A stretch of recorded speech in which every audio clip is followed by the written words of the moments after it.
So basically, the movie opens with Spider-Man delivering some pizzas because he stole them from Peter Parker. He stole that guy's pizza! At this point in time, it absolutely sucks to be Peter because he just lost his side job. You're fired. Go. He doesn't get paid enough at his main job. I don't think this covers the advance I gave you a couple weeks ago.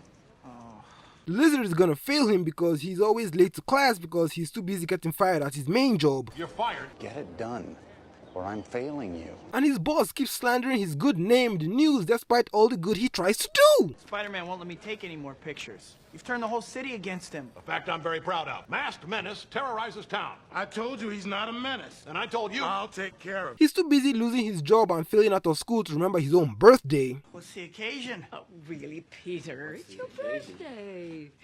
Whether you want to remember it or not. His best friend wants to kill him because he thinks he killed his dad, and his stupid butler is waiting till the end of the third act of the third movie to tell him that his dad actually unalived himself. Could we get off that subject? I want us to be friends, Harry. I want us to trust each other. He can't be with the woman he loves because being Spider-Man's girlfriend is a very dangerous job title. Where she looks at you or doesn't look at you, however you want to look at it. I don't have time for girls right now. His Aunt May keeps forcing him to steal from her. I can't take that. Yes, you can. You can take this money from me. For God's sake, it's not much. Now take it. His landlord keeps stealing from him because he's too busy being unemployed to pay his rent. All I got is this 20 for the rest of the week. Sorry, doesn't pay the rent. I can keep going, but trust me, his life really sucks right now. Oh boy, yeah. Even you, the audience, aren't exactly having the time of your life either because every time you enthusiastically watch him save the day as Spider-Man, you're immediately reminded of the catastrophic ramifications Peter Parker has to face because he was too busy being Spider-Man saving the day to be present in his own personal life. Even when he's Peter, he can't really be Peter because he constantly has to go back to being Spider-Man because she'll never understand how much the city needs him. It gets to the point where the stress of juggling two separate identities affects his psychological and physiological well-being so much that he ends up actually losing his powers. Everything seems like it's going well from a narrative point of view, but then we meet our main villain and everything just stops making sense. I knew we were in for a ride when we got this completely contrived, clunky and inorganic exposition scene that only exists to set up his very generic, vague, soft magic narrative MacGuffin turns the good guy evil trope. So let me get this straight. He's evil not because of the choices he makes or as a natural result of his characterization being taken to its most logical conclusion, but because the plot device that gave him his powers also randomly decided to turn him evil. You know that's exactly what happened to Electro, right? So why exactly do we hate on Electro and Glaze Octavius when they are literally the exact same character? Now, an unsurprisingly unintelligent person would enter my comment section and say, well, isn't that exactly what happened to Norman Osborn? The Goblin Jews that gave him superpowers also turned him evil, so blah.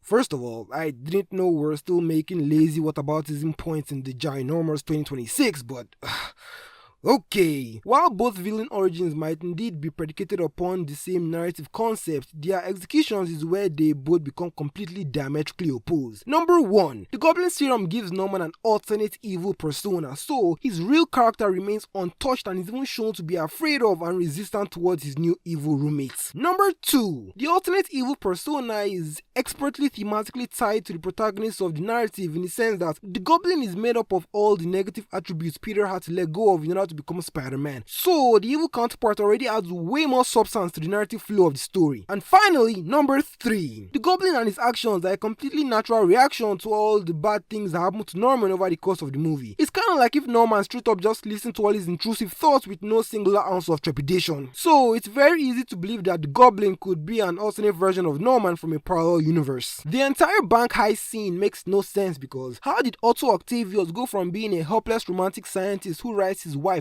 poetry to being a mad scientist who drops helpless old ladies from skyscrapers? In what world is it a smart idea to start climbing buildings and drawing attention to yourself when your goal is to quietly escape from the police with your stolen money? Why does he keep going back to fight Spider-Man when he's clearly distracted instead of just escaping with his stolen money? Did the arms make him both evil and stupid? He's just a regular guy. If Spidey punched him the way he was punching Goblin 2 years ago, the fight would be over. So why is Spidey still messing around. It's also super convenient that throughout the entire fight, his powers totally aren't working except for right when he needs them to work. Right.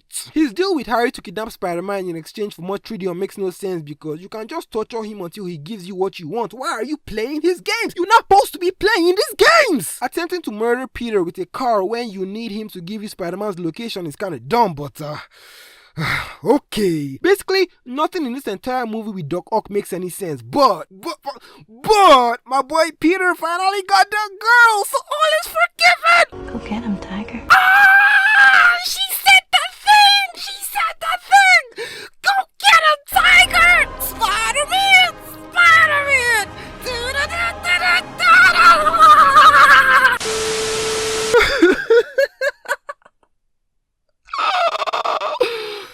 Anyway, that's it. Subscribe, Patreon, give money. Thank you.